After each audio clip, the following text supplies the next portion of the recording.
Bienvenue à tous donc, dans ce webinaire un peu exceptionnel sur les zones d'accélération des énergies renouvelables. On aura deux grands temps et puis on y reviendra parce que moi je vais surtout passer la parole à tous les gens qui vont vous apporter de la connaissance et de l'actualité sur le sujet. On sera ensemble jusqu'à 16h30. Alors, un petit point de sobriété numérique, mais aussi de webinaire serein. Je vais vous inviter à présent à couper les caméras et les micros pour fluidifier la bande aussi, la bande passante Internet.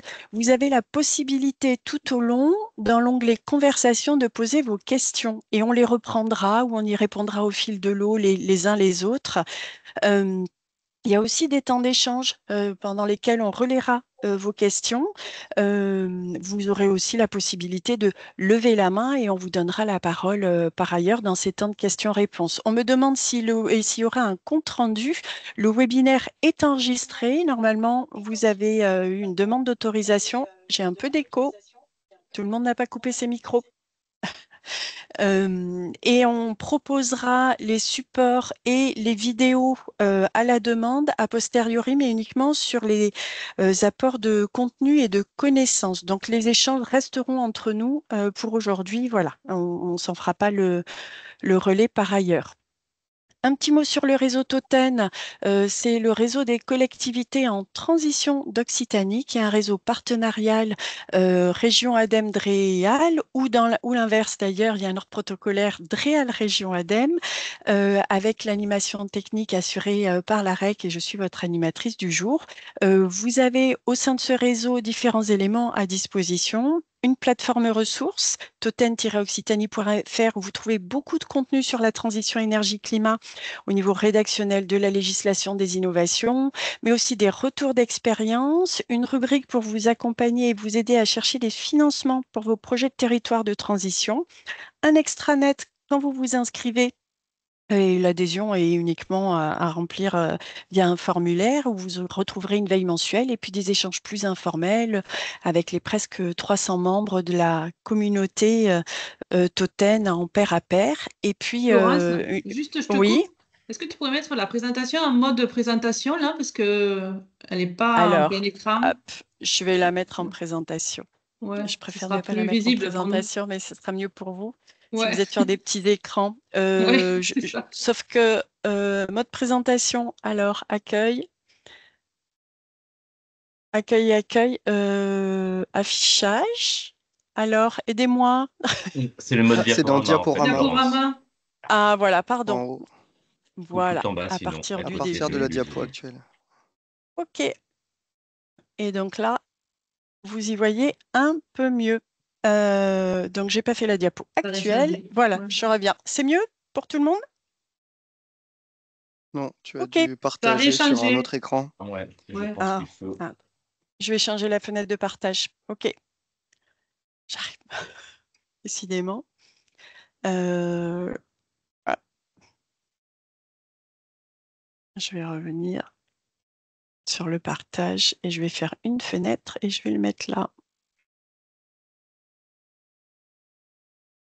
Euh, je vais mettre sur celle-là. On y est. Et à partir de la diapo actuelle, là, ça doit être bon. Vous voyez Parfait. tout? Super. Super. Euh, Sans tarder, voilà. Une feuille de route d'animation dont nous faisons partie aujourd'hui, 4 webinaires techniques qui vous sont proposés chaque année, une rencontre en présentiel, une grande journée d'échanges et de rencontres, une journée hybride. La prochaine, c'est en décembre sur l'adaptation au changement climatique, c'est-à-dire qu'elle sera à Narbonne-Plage, mais aussi en distanciel. Des formats plus conversationnels, les 12-13 qu'on vous propose périodiquement pour échanger entre collectivités pour du pair à pair. Et puis, on expérimente un groupe de collectivités, 8 collectivités pilotes sur la coopération et l'accompagnement au changement systémique de la transition. Et je ne tarde pas trop. Hop, voilà le réseau Toten, voilà qui vous êtes aujourd'hui. Donc, merci à tous d'être là. Et sans tarder, je vais passer la parole à Grégoire et Alban. Deux grandes séquences, je vous le rappelais. Une première séquence sur la seconde période de définition des zones d'accélération, les attendus, le calendrier, les accompagnements. Et une deuxième séquence qui est plutôt un focus sur les filières moins connues et peu mobilisées lors de la première période. Donc, je vous invite à couper caméra micro et je passe la parole de suite. Merci Florence, merci à tous pour votre présence dans ce webinaire. Donc, on est aujourd'hui nombreux, plus d'une centaine, et on était presque 200 inscrits. Donc, aussi, les gens se connecteront peut-être au fur et à mesure. Donc, on voit qu'il y a une vraie dynamique sur ce sujet-là des zones d'accélération. Et donc, on est heureux aussi de vous présenter, de participer à ce webinaire à votre destination. Je tenais d'abord à remercier beaucoup Florence de l'AREC Occitanie pour l'organisation de ce webinaire et toute l'organisation logistique, et remercier aussi tous les intervenants qui interviendront pendant la séquence numéro 2, l'ADEME, la région, les générateurs, l'AREC. C'est ce qui va faire la richesse aussi de ce webinaire. Donc, le contexte de ces webinaires, il est simple. Aujourd'hui, depuis le 14 octobre 2024, on s'inscrit dans une nouvelle période d'identification des zones d'accélération. Il y en avait eu une première fin 2023 jusqu'à janvier 2024. Et donc là, on est dans une deuxième période qui dure pour le coup jusqu'à mi-janvier 2025. L'objectif de ce webinaire, dans ce contexte d'une deuxième période de zone d'accélération, il est simple, c'est d'abord de rendre compte des premiers résultats de la première phase d'identification des zones d'accélération qui était menée fin 2023 début 2024. Dans un deuxième temps, un deuxième objectif, et c'est le plus important, c'est de répondre à vos questions, aux questions des communes, des services, des opérateurs que vous pouvez avoir. Donc, n'hésitez pas à les poser dans le chat et on y répondra dans les séquences dédiées. Et pour les questions auxquelles on n'aura pas réussi à répondre, on les copie-collera et on fera, comme ça a été évoqué aussi, un compte rendu de ce webinaire pour répondre à toutes les questions avec une simple FAQ. Enfin, le dernier objectif, c'est donc dans le premier exercice d'identification des zones d'accélération, certaines filières, on a senti, étaient moins mobilisées, soit moins connues, soit moins mobilisées par les communes. Et c'est sur ces filières qu'on voulait peut-être concentrer, apporter des éléments d'information supplémentaires, valoriser aussi ces filières-là. Et donc, c'est l'objectif de la deuxième séquence de ce webinaire. Donc, je tenais aussi à profiter de cette ouverture pour le compte de l'État, faire un peu de publicité sur la concertation publique qui vient d'être lancée depuis début novembre sur la programmation pluriannuelle de l'énergie et la stratégie nationale bas carbone. Ce sont 2 feuilles de route de l'État au niveau national qui définissent d'un côté le mix énergétique à atteindre, nos objectifs en termes de mix énergétique à atteindre au niveau national, et d'un autre côté, la stratégie de décarbonation de la France. Et donc, ces 2 documents ont été mis en consultation depuis début novembre. Vous pourrez les trouver sur Internet en tapant consultation SNBC PPE. Et donc, ils vont vraiment, c'est des documents qui vont déterminer l'ambition de l'État pour les années à venir en matière de transition climatique et énergétique. Donc, je tenais aussi à vous partager cette information-là. Si on vient donc sur le sujet du webinaire, les zones d'accélération, tout d'abord, peut-être aussi préciser, apporter quelques éléments d'information si tout le monde n'est pas forcément familier avec ce concept des zones d'accélération. Donc, qu'est-ce que c'est une zone d'accélération? C'est un nouvel outil territorial à la main des communes qui leur permet d'identifier les zones d'implantation potentielles ou développer, où on identifie un potentiel d'accélération du déploiement des énergies renouvelables. Et donc, c'est d'identifier ces zones où les communes, enfin, cet outil est à la main des communes pour identifier ces zones où il y a un potentiel d'accélération de la production ENR.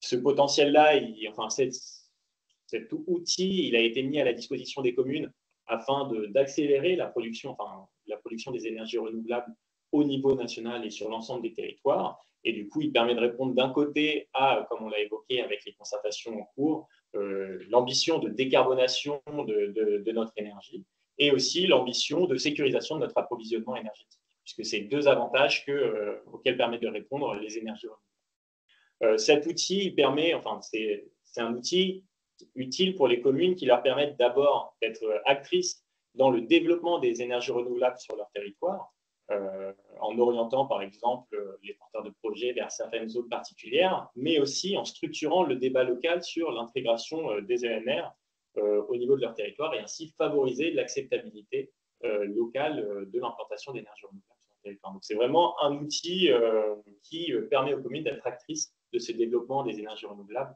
sur le territoire. À noter que, et ça c'est toujours une précision qu'il faut apporter, le fait d'identifier une zone d'accélération des énergies renouvelables ne préfigure pas, enfin, ne permet pas de juger si des projets seront effectivement autorisés ou pas sur ces zones. Les zones d'accélération ne préjugent en rien l'obtention d'autorisation administrative.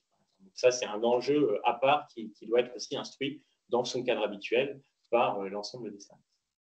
Pour continuer donc sur le retour de l'avis du comité régional de l'énergie. Comme je disais, jusqu'à présent, une première période d'identification des zones d'accélération a été menée jusqu'en janvier 2024 et l'ensemble des zones qui ont ainsi été remontées et qui ont fait l'objet d'un débat au sein de l'intercommunalité et au niveau départemental ont ensuite été agrégées et analysées par ce comité régional de l'énergie qui est co-présidé par la préfecture de région et le conseil régional et qui est composé de membres, de représentants des collectivités, des filières professionnelles ENR, d'organismes de recherche, d'associations, etc. Donc, ce comité régional, il a analysé ce retour. Peut-être, c'est la slide suivante, le retour donc, sur ces premières zones. Je ne sais pas comment on fait pour passer les slides. Si tu as la main, ouais, super, merci beaucoup Florence. Ce premier retour des zones d'accélération, pour en donner un aperçu très rapide, jusqu'à janvier 2024, on a en Occitanie 1180 communes qui ont identifié des zones d'accélération, soit 26% des communes de la région. C'est déjà, enfin, c'est un chiffre qui est quand même assez important compte tenu notamment des difficultés qu'il y avait au début, lors de cette première phase d'identification des zones d'accélération, avec des outils qui sont arrivés assez tard et pas forcément parfaitement opérationnels. Donc 26%, ça a été jugé en tout cas par les membres du comité régional de l'énergie comme très encourageant. Et à noter aussi que même sans attendre le lancement de la deuxième phase de zone d'accélération, il y a des communes qui ont identifié des zones supplémentaires, de nouvelles communes qui ont identifié des zones. Donc aujourd'hui, on est au cours de cette seconde phase, mais on estime qu'on est plutôt autour de 40-50% des communes qui ont identifié des zones d'accélération. Donc, c'est des résultats très, très encourageants qui illustrent une dynamique importante de développement des énergies renouvelables sur le territoire occitan. Pour la slide suivante, on a 117, lors de ce premier exercice d'identification des zones d'accélération, on a à peu près 117 000 zones d'accélération qui ont été identifiées sur l'ensemble du territoire régional. Donc 117 000 zones. La grande majorité de ces zones, c'est des zones qui ont été identifiées pour le solaire photovoltaïque, donc le mode de production aujourd'hui, effectivement, dont on entend le plus parler. C'est principalement lié au final à des modalités de saisine, puisque certaines communes ont identifié toiture par toiture des zones d'accélération, donc ce qui fait un très important chiffre. Par contre, si on regarde en surface, on voit que le solaire photovoltaïque est toujours pertinent, mais qu'au final, l'ensemble des filières ont été identifiées et ont fait l'objet de zones d'accélération, avec des filières comme la méthanisation, la géothermie, l'hydroélectricité, la petite hydroélectricité, la biomasse, le solaire thermique et des filières dont on reparlera ensuite. L'ensemble de ces zones, c'est la slide suivante, l'ensemble de ces zones donc, ont été analysées par le comité régional de l'énergie. Là, quel est le rôle de ce comité régional de l'énergie? En fait, ce qu'il a fait, c'est qu'il a pris l'ensemble des zones agrégées, il a cherché à les convertir en une capacité, en une estimation de capacité de production que l'ensemble de ces zones permettait d'apporter de manière complémentaire par rapport à la production actuelle. Et à partir de cette production estimée par toutes ces zones, le comité a dû statuer sur la suffisance ou non des zones d'accélération pour atteindre les objectifs qui sont fixés dans le SRADET, donc du Conseil régional, et donc les objectifs de déploiement des énergies renouvelables fixés dans le SRADET à l'horizon 2031. Donc en gros, il y a eu d'abord une première période d'analyse de ces zones et de quantification de l'estimation de la capacité de production pour ensuite voir si ça nous permettait d'atteindre les objectifs. L'enjeu, c'est si le CRE, le comité régional de l'énergie, jugeait que ces zones étaient que l'atteinte des objectifs était assurée, excusez-moi. Dans ce cas-là, ça ouvre la possibilité à des zones d'exclusion. Pour anticiper la présentation de l'avis du CRE, le CRE a jugé que les zones d'accélération qui avaient été remontées, donc 26% des communes, 117 000 zones d'accélération, que ce chiffre-là n'était pas suffisant au regard des objectifs régionaux et du coup qu'un deuxième exercice d'identification des zones d'accélération était nécessaire. Et c'est pour ça que depuis le 14 octobre 2024, il y a ce deuxième exercice qui a été lancé. Si on rentre un peu plus dans le détail avec la slide suivante sur l'avis du comité régional de l'énergie et ses analyses, en fait, on voit que le comité régional de l'énergie a regardé d'abord la production observée d'énergie renouvelable en 2023, ensuite essayé d'estimer une tendance de développement des énergies renouvelables en dehors des zones d'accélération, donc dans les communes qui n'ont pas été identifiées, puisque on sait que toutes les énergies renouvelables ne se déploieront pas forcément dans des zones d'accélération. Et ensuite, a ajouté à ces deux chiffres une estimation de la capacité de production des zones d'accélération.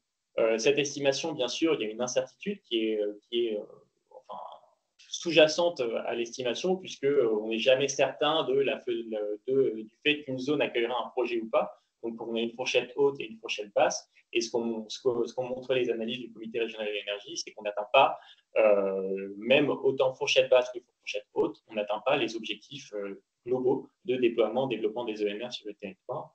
Et cette non-atteinte des objectifs, elle est liée à deux caractéristiques, deux problématiques fondamentales. D'un côté, comme on l'a vu, on a 26% des communes, c'est encourageant, mais on pourrait avoir un nombre beaucoup plus important de communes qui identifient, on sait qu'on commence à l'atteindre. Et on a aussi le fait que certaines filières dans les zones ont été sous-représentées, sous-mobilisées, d'où aussi l'utilité de ce webinaire pour faire en sorte que soit des filières sont peu connues, on verra géothermie, solaire thermique, et dans ce cas-là, donner des éléments d'information pour présenter ces filières et faire en sorte qu'elles fassent l'objet de plus de zones d'accélération pour permettre de mieux atteindre les objectifs. Dans tous les cas, cette seconde période a vraiment vocation à renforcer la mobilisation du territoire pour pour faire en sorte que l'ensemble des zones d'accélération puissent permettre d'atteindre les objectifs à 2031 du Stratdat. Je vais très rapidement présenter une vision filière par filière de l'avis du comité régional de l'énergie, sans forcément rentrer dans les détails. Tout d'abord, sur la slide suivante, pour le bois énergie, il y a quelques zones d'accélération qui ont été identifiées, mais globalement, les objectifs sont plutôt stables par rapport à la production actuelle. Donc, là-dessus, le comité régional de l'énergie a jugé que les objectifs étaient déjà atteints et qu'il n'y avait pas forcément de besoins complémentaires en zone d'accélération, en tout cas dans une première approche. Sur le sujet de l'hydroélectricité, qui est la slide suivante, on a aussi la même analyse qui a été portée par le comité régional de l'énergie avec des objectifs constants et des zones d'accélération d'un autre côté qui ne prennent pas en compte les zones d'accélération qui ont été identifiées pour l'hydroélectricité ne doivent pas prendre en compte soit l'optimisation des grandes concessions existantes, des grands ouvrages existants, et non plus les stations de transfert d'énergie par pompage. Donc, vu que les zones d'accélération, c'est principalement des microcentrales qui ajoutent un potentiel de production marginal par rapport aux objectifs, et en fait, les objectifs sont déjà atteints par la production actuelle. Sur la prochaine filière du photovoltaïque, on a une filière donc, photovoltaïque qui est en grande croissance, qui est en large, forte croissance au niveau Occitanie, et sur la trajectoire pour atteindre les objectifs régionaux de développement des ENR pour cette filière en particulier. Il y a beaucoup d'incertitudes autour du photovoltaïque, puisqu'il y a beaucoup de zones d'accélération, et aussi parce que les zones d'accélération ont été définies de manière très différente, avec parfois toiture par toiture, parfois sur des communes entières. Donc, nous, notre approche et l'approche du comité, du secrétariat technique du comité régional de l'énergie a plutôt eu tendance à se fier à l'hypothèse faible, à la fourchette faible qui a été proposée, puisqu'il y a beaucoup d'enjeux environnementaux à prendre en compte et que dans une première approche, on n'a pas pu prendre en compte finement ces enjeux environnementaux pour estimer le potentiel de production. Donc, on atteint tout juste, on est juste en dessous des objectifs avec cette fourchette faible. Et sur les filières suivantes, très rapidement, éolien terrestre, on a très peu de zones d'accélération, avec seulement 114 zones d'accélération qui ont été identifiées au niveau régional, et des zones d'accélération qui ne prennent pas en compte les indications, les zones favorables au développement de l'éolien. Donc, on en parlera, il y a des cartographies qui sont mises à disposition pour encourager, accompagner l'identification des zones d'accélération. On observe en tout cas que pour l'éolien terrestre, les zones qui ont été identifiées indépendamment de cette cartographie. Pour la méthanisation, on identifie un peu le même constat avec très peu de zones, 329 zones d'accélération identifiées, 69 communes à peu près.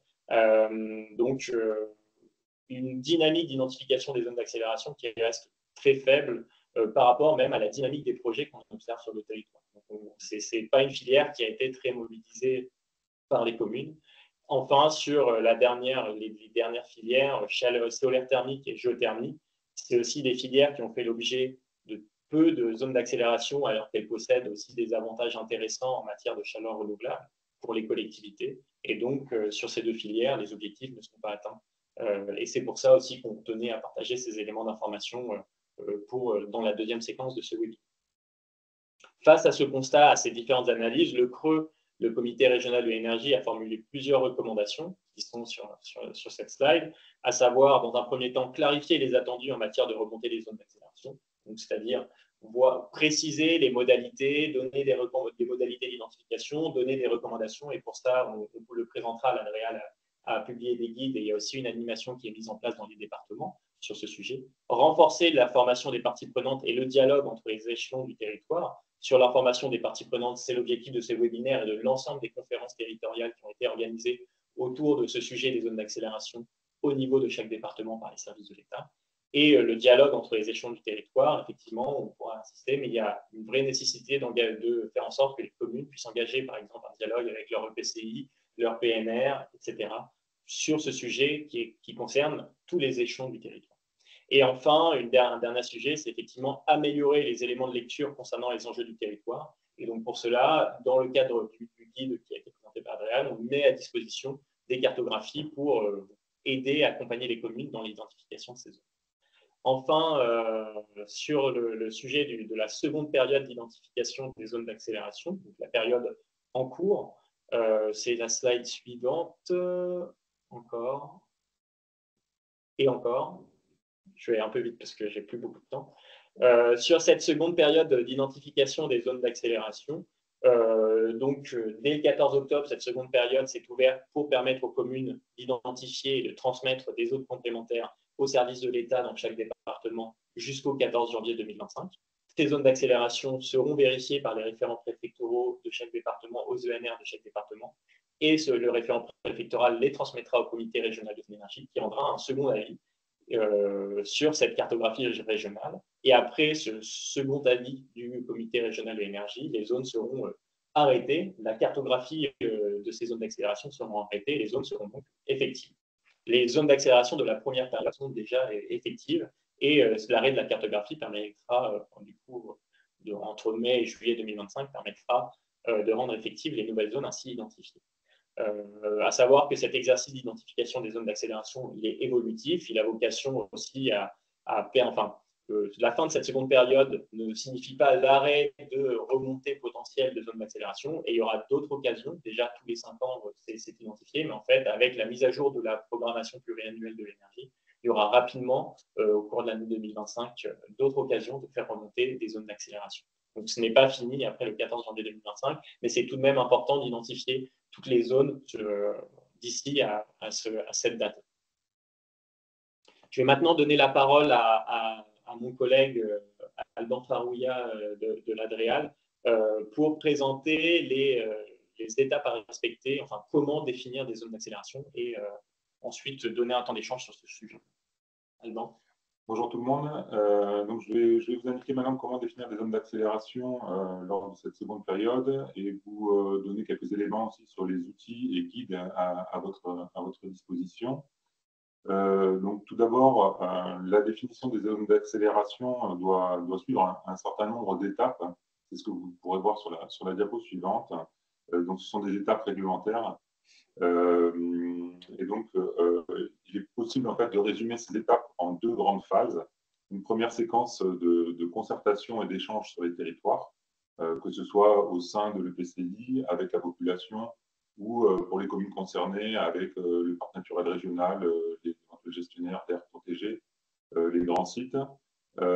Et ensuite, donc une deuxième séquence plus administrative, dès lors que les zones ont été identifiées, qui est une étape en fait de délibération communale et de transmission de dessin des zones et de transmission des zones au référent préfectoral.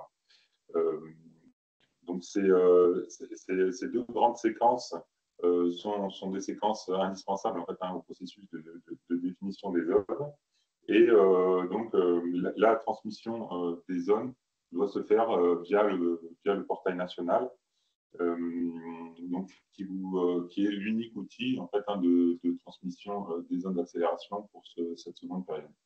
Donc c'est sur la cartographie, sur la diapo suivante. Voilà, oui, sur celle-là, pardon.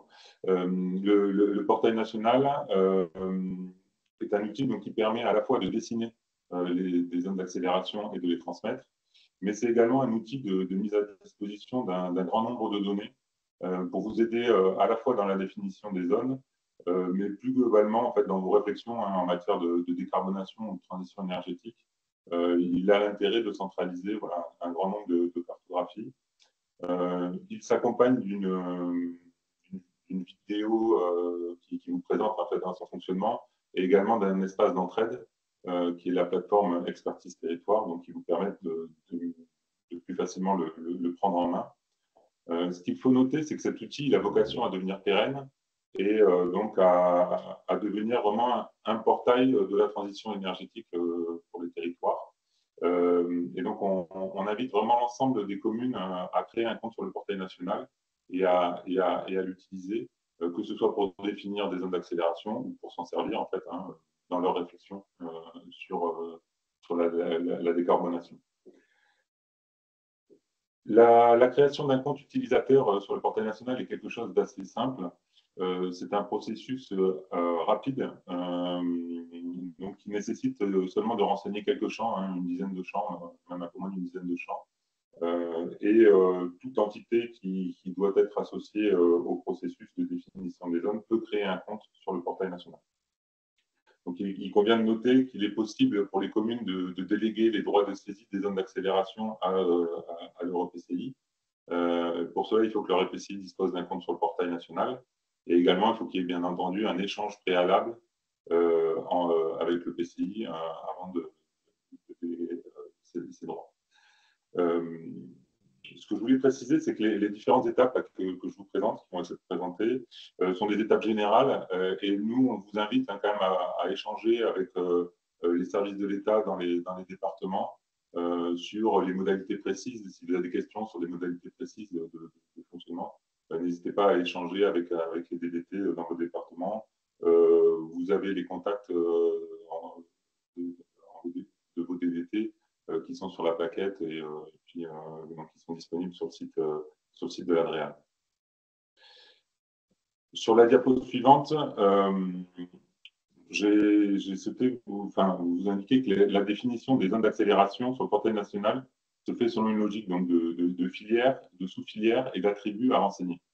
Ce qui est important d'avoir en tête, c'est que la saisie de ces champs, elle est vraiment primordiale pour l'exploitation des données qui sera faite et pour l'effectivité en fait, de votre zone d'accélération. Renseigner une sous-filière, par exemple, si c'est du sol, de la toiture, pour du photovoltaïque ou pour du solaire thermique, ça a une incidence sur le traitement des données qui sont faits derrière et donc sur la prise en compte en fait, de ces zones d'accélération pour l'atteinte des objectifs régionaux. Donc, il est vraiment important donc, de bien renseigner ces champs et plus le degré de saisie sera fin, mais meilleure sera la prise en compte des zones d'accélération. Le portail national vous permet la superposition d'un grand nombre de couches de données, ce que je vous ai indiqué, et il peut s'agir à la fois de données de potentiel de production, mais également de données d'enjeux environnementaux ou patrimoniaux. Et ces données, vraiment, elles peuvent vous aider soit pour identifier un site potentiel de production, soit pour conforter en fait, un choix qui a pu être fait déjà sur un site, en vérifiant, par exemple, l'absence d'enjeux forts sur ce site. Donc là, vous avez deux cartographies qui vous sont données à titre d'exemple, mais vraiment, il est possible de faire tout un tas de superpositions de zones et de dessiner en fait, directement ensuite sur ces données de dessiner les zones d'accélération que vous souhaitez définir sur ces données. Donc, sur la vue de gauche, vous avez une vue en fait, d'une zone qui présente un fort potentiel de développement solaire au sol. Parce que donc, sachant que cette couche, le potentiel solaire au sol, concerne des espaces hors espace agricole et forestier. Et sur la vue en bas à droite, vous avez donc une superposition de couches de données qui permet à la fois de visualiser du potentiel de production en toiture, des parkings et également donc, des enjeux patrimoniaux. Donc, voilà, pour essayer ces superpositions de couches de données peuvent vous aiguiller dans des choix de sélection de zones d'accélération. D'autres exemples de données disponibles vous seront indiqués lors de la présentation des différentes filières. Donc là, c'était plutôt des données pour du solaire photovoltaïque ou du solaire thermique, puisque également sur le solaire thermique, on peut utiliser les couches sur le relatif au potentiel solaire.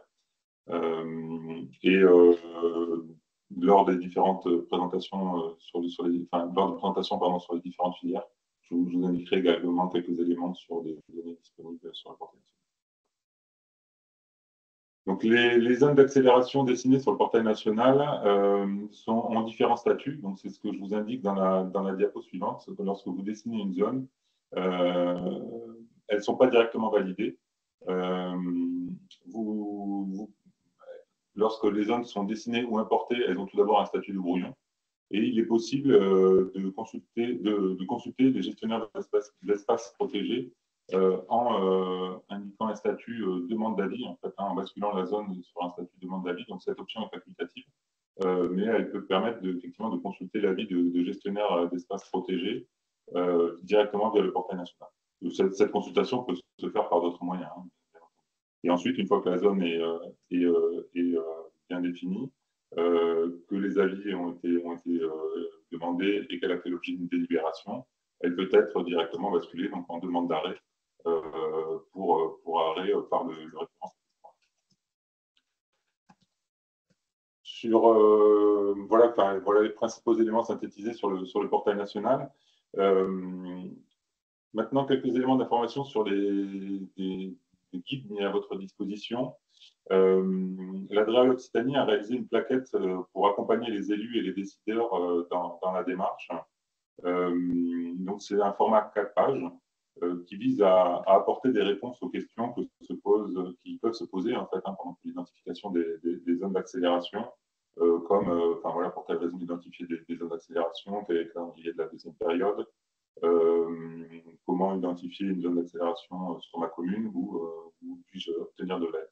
C'est un format en 4 pages qui est à disposition donc, sur le site internet de l'Adréal et qui sera également mis à disposition avec les documents de ce webinaire. Nous avons également travaillé à la réalisation d'un guide pour l'identification des zones d'accélération, qui est un guide qui vous est présenté sur la diapo suivante, qui a pour objectif d'accompagner les services et les élus en présentant certaines fonctionnalités du portail national et en donnant des recommandations pour faire en sorte que les zones définies soient aussi effectives que possible, soient le plus effectives possible. Il comporte notamment des pas à pas sur les principales étapes d'utilisation du portail, mais également des exemples de superposition de couches qu'il est possible de faire pour bien vérifier que la zone définie est la plus pertinente possible.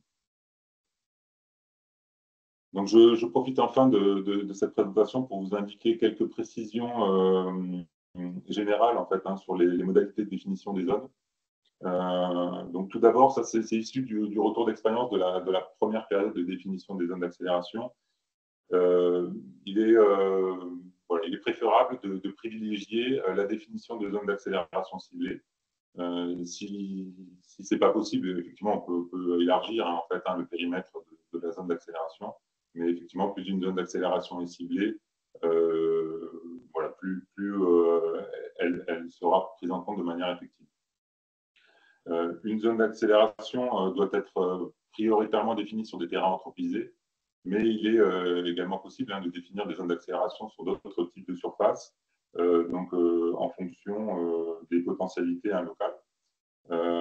Pour cela, il faut être vigilant voilà, sur les enjeux environnementaux et patrimoniaux présents sur les différents terrains lors de la réflexion qui est menée pour la définition de la zone. Et enfin, donc à l'aide du portail national, vous pouvez vérifier que la zone que vous avez définie ne se situe pas au sein d'une zone d'exclusion des zones d'accélération, car lors de la première période, il y avait un peu plus de 200 zones qui se situaient sur des surfaces sur lesquelles il n'est réglementairement pas possible de définir des zones d'accélération. Donc pour cela, vous avez deux couches de données qui sont disponibles sur le portail national pour vérifier que votre zone d'accélération ne se situe pas sur une zone dans laquelle il n'est pas possible de définir des zones d'accélération.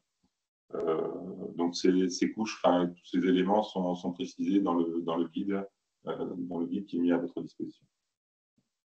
Voilà, nous vous remercions pour votre attention et après